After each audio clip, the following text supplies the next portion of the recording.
Մայիսի 24-ին Մայրաթոր Սուրբ Էջմիածնում Սուրբ եւ անմահ պատարագի ընթացքում տեղի ունեցավ եպիսկոպոսական ձեռնադրություն եւ օծում։ Նորին Սուրբ Օծություն Տեր Գարեգին II ամենայն հայոց կաթողիկոսի ձեռամբ եպիսկոպոսության աստիճանի արժանացան Գեղարքունյանց թեմի առաջնորդական տեղապահ Տեր Իսահակ Վարդապետ Պողոսյանը, Մասյացոտնի թեմի առաջնորդական տեղապահ Տեր Ռուբեն Վարդապետ Զարգարյանը, Մայրաթորի լուսարարապետ Տեր Անանիա Վարդապետ Ծատուրյանը եւ քարոզչական կենտրոնի տնօրեն Տեր Զաքարիա Ծայրագույն Վարդապետ Բախումյանը։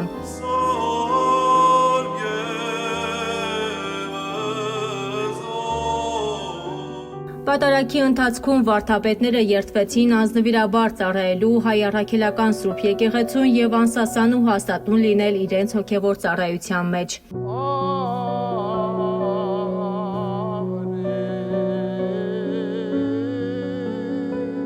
Երթմնակալությունից հետո վեհափար հայրապետը օծեց նորաոց եպիսկոպոսների ճակատներն ու աջ ձեռքերի բութ մատները, իսկ արարողության ավարտին կաթողիկոսը նրանց հանձնեց եպիսկոպոսական իշխանության խորհրդանիշները՝ գավազանն ու մատանին։ Հայրապետական իր պատգամում ամենայն հայոց կաթողիկոսը անդրադարձավ պատմության ընթացքում եկեղեցու եւ հոգեվորականների կրած հալածանքներին, ընդգծելով, որ այսօր եւս Հայաստանում եկեղեցականները ենթարկվում են անհիմն հետապնդումների ու ազատազրկման։ Միևնույն ժամանակ վեհափար հայրապետը ընդգծեց, որ հայ հոգեվորականները շարունակում են անսասան հավատարմությամբ ծառայել Սուրբ Էջմիածնին, հայրենիքին եւ ժողովրդին։ Ներկայացնելով նորաոց եպիսկոպոսներին, կաթողիկոսը բարձր գնահատեց նրանց երկարամյա եկեղեցանվեր ծառայությունը, նշելով, որ եպիսկոպոսական կոչումը մեծ պատասխանատվություն եւ անձնվեր ծառայություն է Քրիստոսի եկեղեցու մեջ։